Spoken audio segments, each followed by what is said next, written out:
So welcome everyone. Thank you all for joining the National Italian American Foundation's Researching Your Italian Roots, How to Begin webinar. Please note that all attendees are muted and have their videos and chats turned off. During this webinar, only the panelists will be visible. We are also streaming this live on Facebook, and we'll have a recording of this webinar posted on NIAF's website, Facebook page, and YouTube channel within the next few days for your reference. And with that, I would like to introduce you to NIAF board member and Vice Chair International, John Calvelli, who will be moderating this evening's webinar. Welcome, John. Welcome and thank you so much. Buona giornata a tutti. Hello, everyone. My name is John Calvelli, and I'm honored to be here with all of you for this virtual event. And you are all part of an experiment.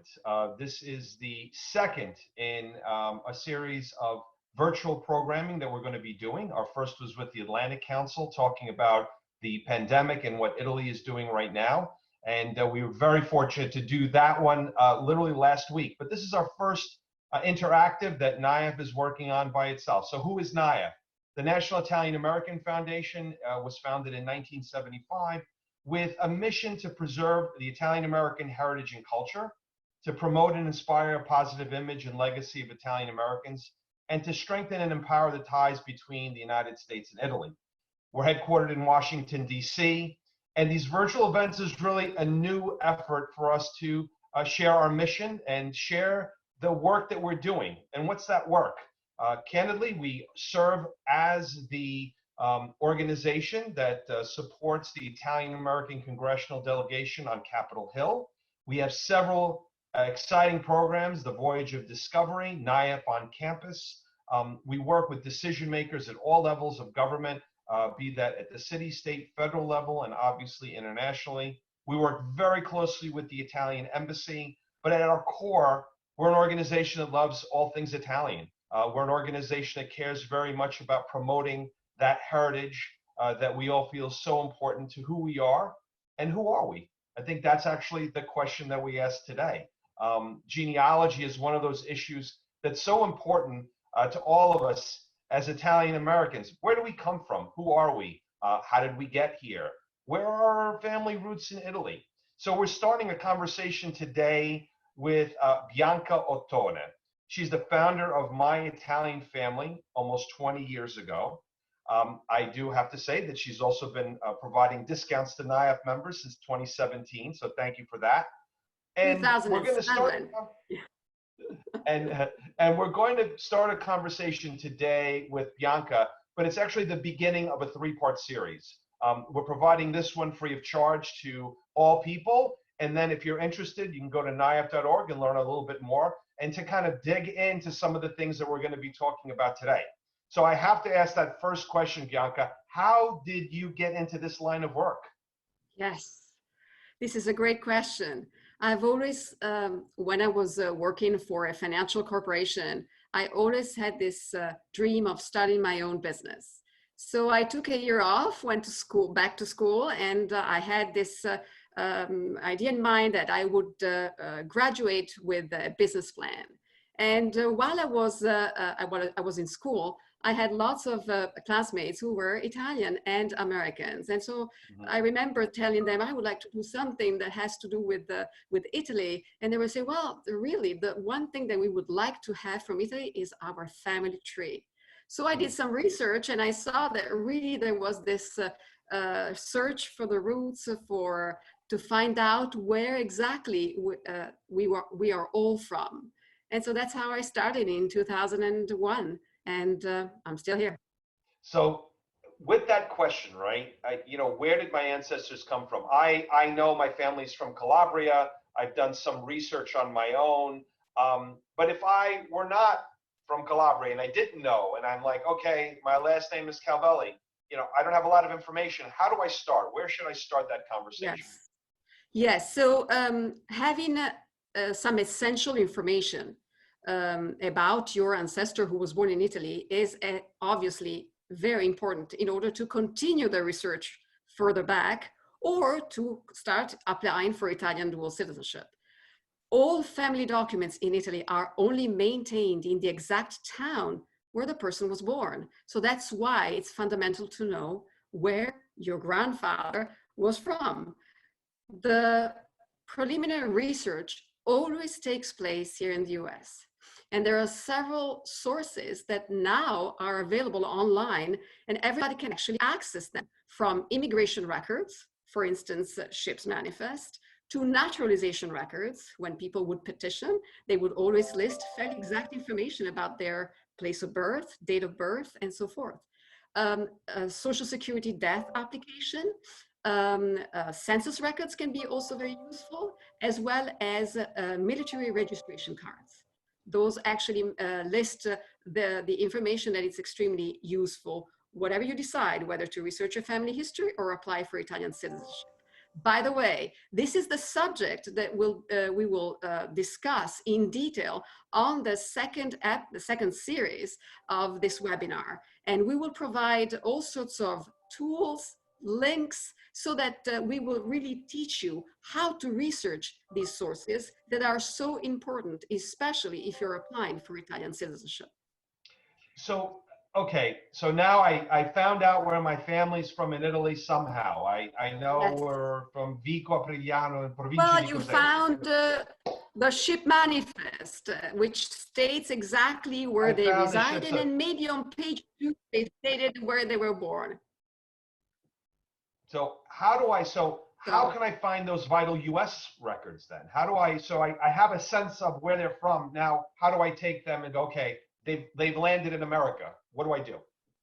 Right. So the research of US records is based on what your objective is. If you're applying for citizenship, you will have to get a certain set of documents that allow you to document every single event: birth, marriage, death, and if applicable, divorce records for your generation, your parents, grandparents, depending who is the Italy-born ancestor in relation to you. And those vital records are actually maintained in the town where the event took place, possibly the county, most likely the state. If we're talking about records such as immigration records, naturalization records, those records are available, of course, through the federal government or through the National Archives, or they're mostly through Ancestry.com or ellisisland.org, ellisislandrecords.org. They're all free of charge available there. Mm-hmm. So I've got some sense now of here in the US, but how do I do that search for my ancestors in Italy? Is there some sort of website that I can go to and get some information? I may have some general sense. I know you said it's in the town, but is there any way of doing a little bit more to kind of hone in exactly on where they're from and what we can do? So once you have identified the exact town where your family is from, well, you have two choices. You can either, I really want to go and see my town of origin. I want to experience, I want to see where my ancestor, where my grandfather walked, lived. So you can go on site, which is an amazing experience, or you can sit in your own living room, no need to travel 4,000 miles plus, and you can access Italian vital records that have been digitized. First, they were digitized, actually microfilmed, then made available also online by the Mormon Church. Then eventually these records are now being moved, slowly moved, to the provincial state archive website called antenati.it. And again, this will be the subject of the third webinar, where we're going to really tell how to research these records, those available online, and where to go, how to read these documents, which I believe will be extremely interesting for people who have a knack for genealogy and want to know. So just to pick up on that, Bianca, June 17th and July 8th will be those two other sessions of this series where, it's a little bit daunting at times, where I did go on and found the manifest where my great grandfather came over. It was incredible. I have been unable to find other members of my family that came over after they landed at Ellis Island. It's great to have FamilySearch.org and antenati.it, but I think we need a little bit more than that, and that's what we'll talk about in more detail on June 17th and July 8th. So also because we're talking about records that could be birth records, marriage records. I mean, there's a way to research further back if you actually are interested in learning more about your roots in a certain way, so that you know that you're following your correct lineage. So of course, the answer that everybody would want is it better to do the research in Italy, or can I do it better from home? Right now, we can't go anywhere anyway, so home is the option. But I'm just curious, what do you, if you had your druthers, is it better to go to the town and do that research there, or can you do as good a job here, obviously with some expert help? Very good question. You can actually do both, but remember, although most records have been digitized, not all of them have. So that's why the experience of traveling to Italy is always priceless. You can see the real records from read from the old registers. Each record weaves a story, and so you will learn the occupation of your ancestors.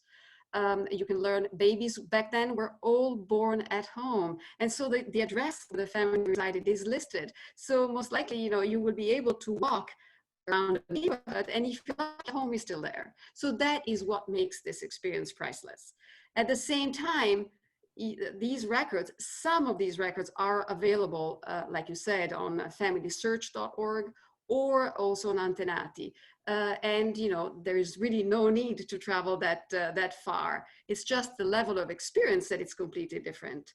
But the end result, if those records that belong to your specific town have been digitized and available in one of those sites, then you can have fun in finding the birth of your grandfather, maybe his sibling's birth, then the marriage of your great-grandparents, and you take it from there. Further back you go.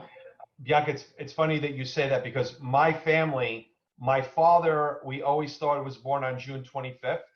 Yes. And then about 5 years ago, we found out he was born on June 24th, but he was born in the town, and they didn't bring the records. The midwife didn't go to the comune until the next day. So we've been celebrating the wrong day for 80 years. And he just shared that with us the other day, just kind of nonchalantly. And the same thing with my mother. My mother was born on September 11th, but she was scritta al comune on the 12th. She was written into the book on the 12th. So, with that, should we be learning Italian? Obviously, we should always learn Italian, or Latin. Does that help you in your search? Candidly, as I looked at some of those documents, you need to learn calligraphy too. Yeah, that's right. Almost impossible to read. So what is, any thoughts or reflections on that? Well, if you are into your Italian roots, whether because you want to learn more about your family tree or because you're planning to apply for Italian citizenship, although learning Italian is not mandatory, except for a specific circumstance, it's a beautiful language. It's the language of Dante, of Manzoni, of Machiavelli. So, it's something that it's never too late to learn a language, and at any age. Well, of course, like I said, you can speak a little bit of Italian and be able to read some of these documents, because at the end, it's always about understanding what the old calligraphy reads. And that is also sometimes very difficult for us who are Italian born and Italian speakers, meaning we resided there for a long time. So, but like I said, while Italian is the language that was used in more recent records, if you are interested in researching even further back your family heritage and going to the church records started to be recorded back in the late 1500s, early 1600s, and those records were are always most likely in Latin. Although, priests could choose whether, old Italian or just Latin. It was always a language of choice.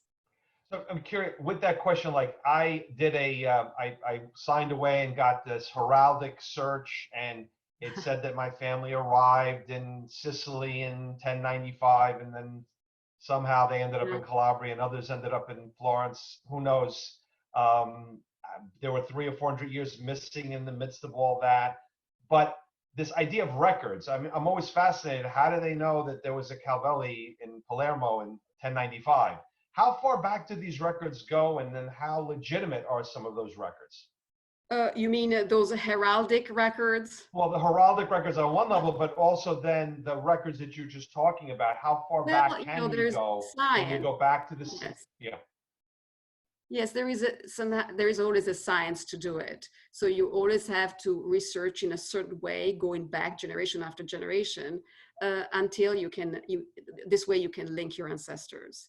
So of course, first you follow the research in the municipal records. Municipal records started to be recorded in the south of Italy thanks to Napoleon already in 1809. Wow. So those are the first set of research. Then you can take your research even further back, and you obviously go to the local church where they can maintain records for another 150 years or maybe 200 years. So there is a way to follow your lineage, making sure that you're actually researching the correct one. Think about it, there may be a last name that is so common that it's, there are so many people with that same last name. Or think about discrepancy in the names. It's not that you were Russo all your life. Maybe 5 generations ago, they were Risso. So but it's through, the way you research it is to make sure that you always have the parents' names of the person you're researching. And so this is how you can identify the correct records. Got it. And you can go back then potentially back to the 14th or 15th century, or even potentially earlier than that. Well, church records started to be recorded after what is known as the Council of Trento, where parish priests were required to register their parishioners, their baptisms, marriages, and eventually also death records. There are other records, those are only available in Italy. They're called Notary Records. And those were much older. There's some that are as old as the 1100s, but Wow. the majority are between the 1400s and 1500s. And notary publics is still a very important figure even today. They would record real estate transactions. They would record wills, dowries, and they would also collect your taxes. So in the end, these records are always written in Latin. They actually can give you a snapshot of the assets of your family. Although we can certainly say that those who had assets were also the wealthiest, let's say normal people like us also owned maybe a piece of land, and that was recorded too. Got it. Yeah. So just kind of getting into one specific area of military records, are those also available as well? And obviously many would have probably participated in the Italian military at some point over the last several hundred years. Can you get access to those? All right, so yes, you can. They are open to the public. They are maintained in the provincial state archive, meaning if your ancestor was from a nearby town close to Naples, most likely the military record will be in the state archive in Naples. Those are, again, extremely interesting. There are 2 types. One is the draftee list, and the other one is the conscription record. Now, conscription records certainly tell more of a story. You will learn all the physical details of your ancestor, whether he was blonde, how tall, whether he had scars, but you will also learn whether they participated in which kind of war campaigns they participated, whether they earned any medals. So it tells you, again, another piece of history. Now, military records started in the 1850s.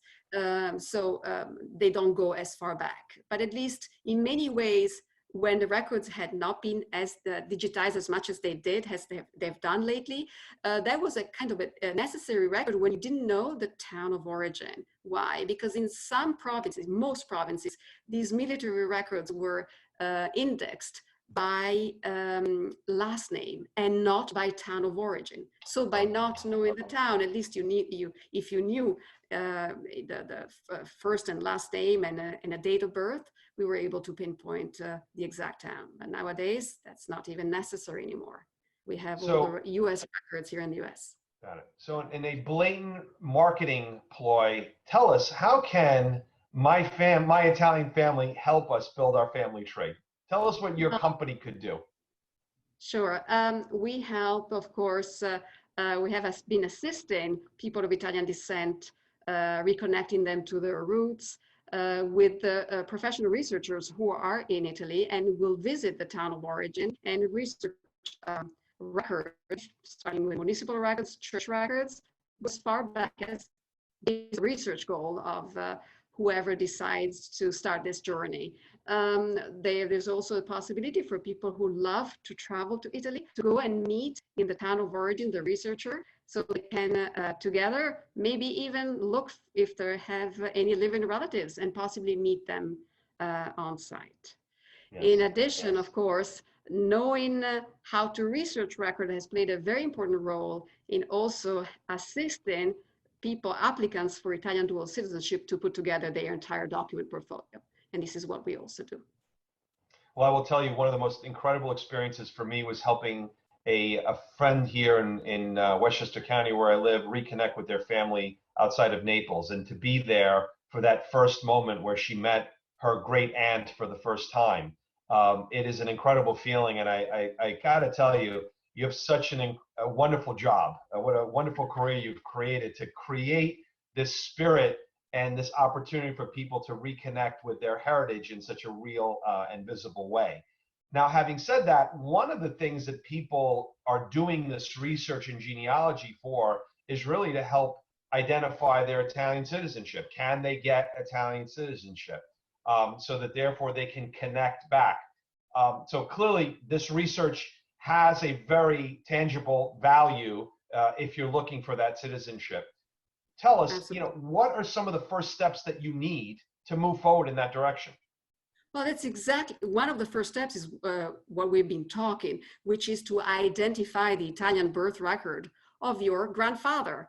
And so how do you do that? By knowing the essential information for us to be able to go and acquire the qualifying document that proves that your ancestor was indeed born in Italy. The second thing is to learn when or if the Italy-born ancestor ever became a US citizen, what we called naturalized.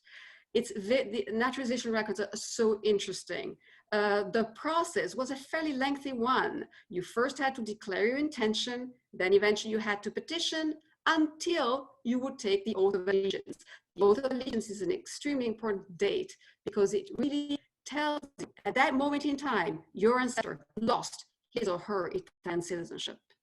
So that's why knowing the exact date of when your Italian ancestor became a naturalized US citizen is so important. If it happened before the birth of the next in line child following your lineage, you do not qualify.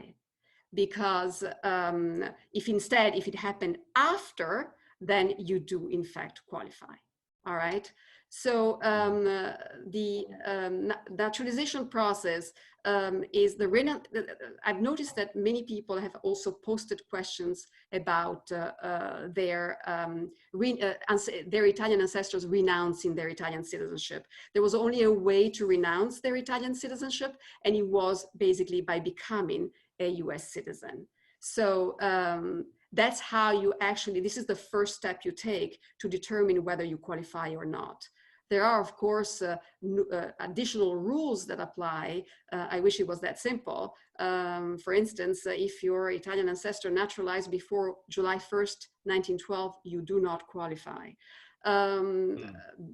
Because before that, people could not transfer citizenship to their children.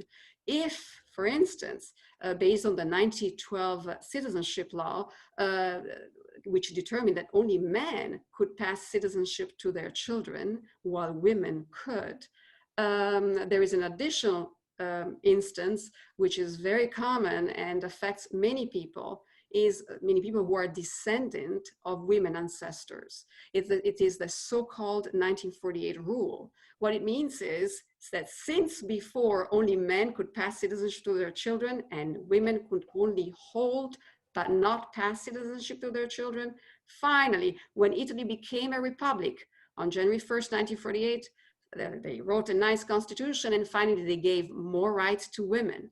And in those rights, they were finally able to pass citizenship to children born after January 1st, 1948. So let me just to recap on that point then. if women prior to 1948 could not pass citizenship to their children. Exactly. Could hold but Wow. not pass citizenship to their children born before January 1st, 1948. So this is a fairly discriminatory rule. In fact, even the Supreme Court in Italy is of the same opinion. So for people who fall in this category, unfortunately, the law is the law. So you won't be able to apply here in the US, but you can basically sue the Italian government through the courts in Rome. And if you fulfill all the other requirements and your documentation is in order, you can actually become an Italian citizen on the basis that this law is discriminatory against women. And thus, the judge will basically accept you, and you will become an Italian citizen directly in Italy.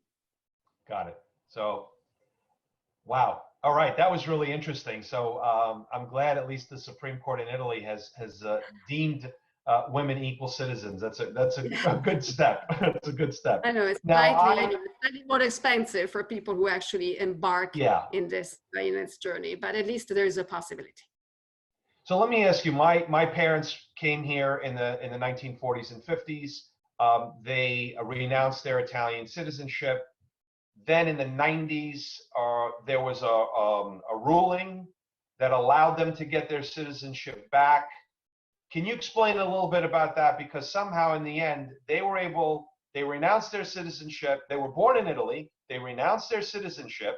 They got their citizenship back. And yet I still cannot become an Italian citizen. So how'd that work out?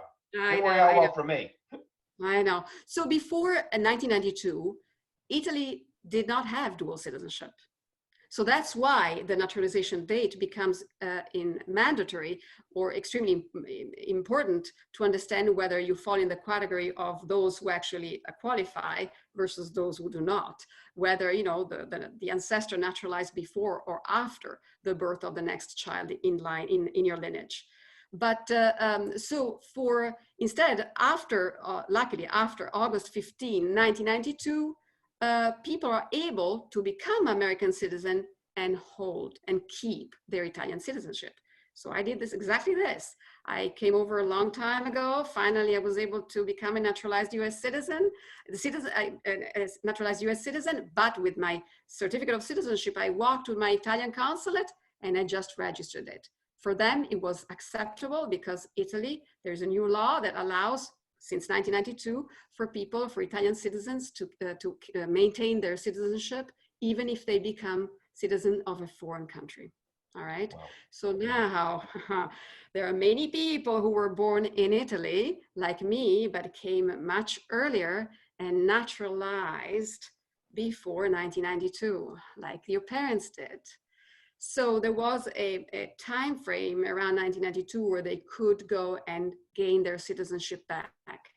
Nowadays, you have to, unfortunately, reside in Italy for about a year in order to get it back. So it's a two-step process. You go to your Italian consulate, you make a declaration that you want to regain your citizenship, and in between the next 12 months, you have to establish residency in Italy. That's how usually it happens, or you go directly in Italy, reside there for a year, and then you go and declare that you want to become an Italian citizen. However, those who actually lose in these propositions are the children born in that time frame where the parents had become US citizens before 1992.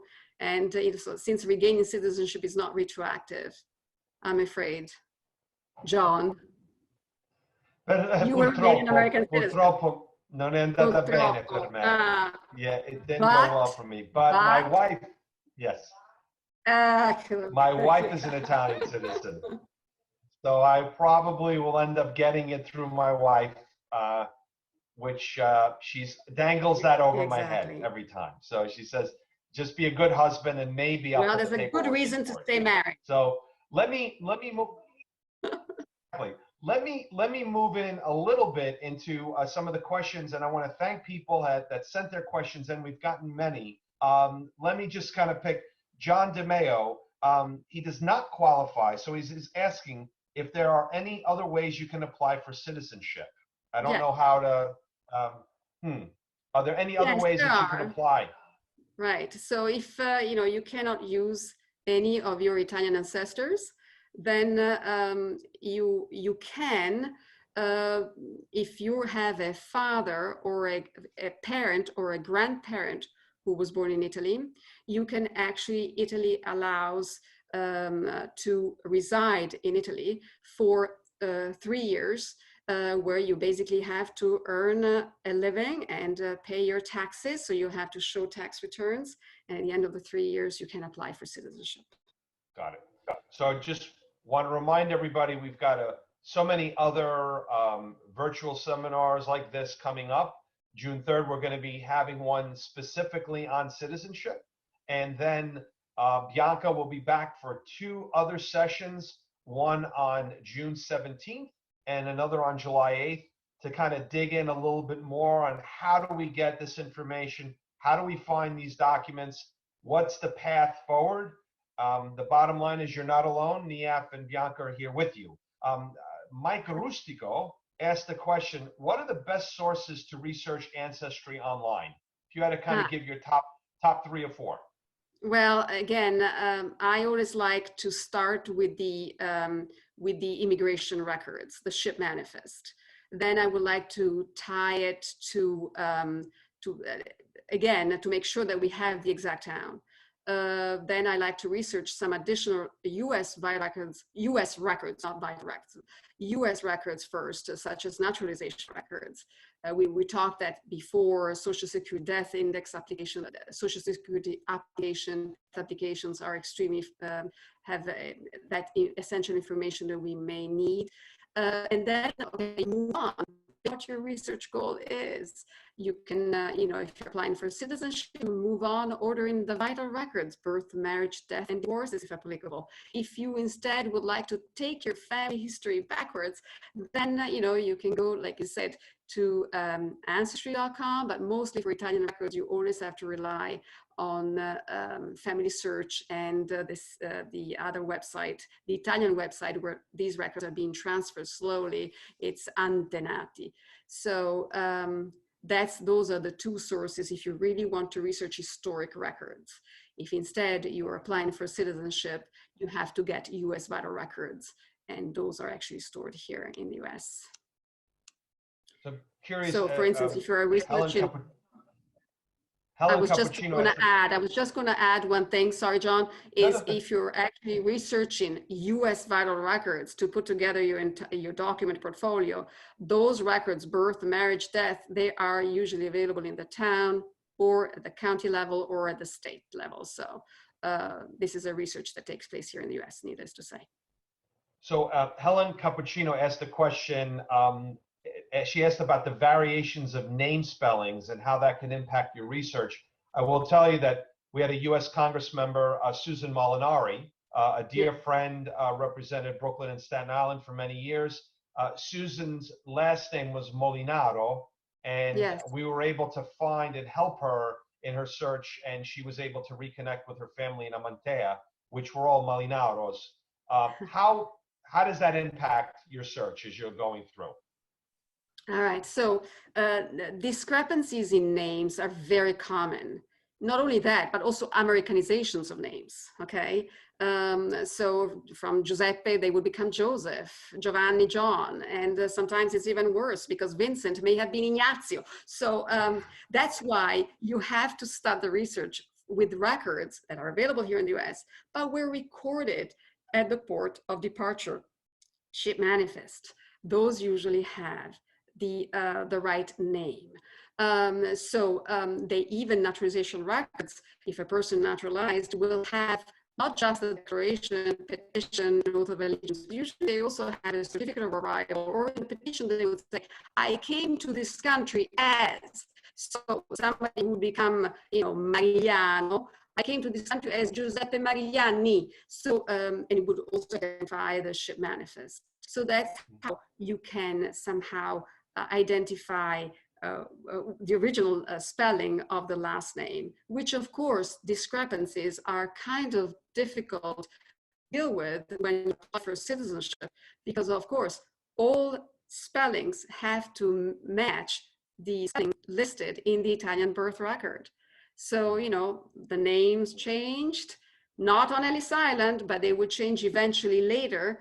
And so you most likely will have to amend some of these records in order to fix these discrepancies.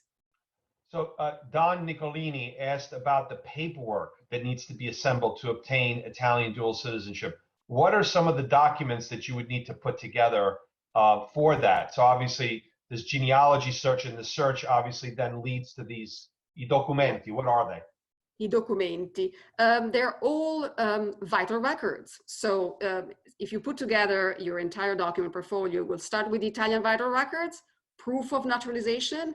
And by the way, you know, you could naturalize before, after, in order to make you eligible, but also many people did not naturalize, but you have to provide proof of that.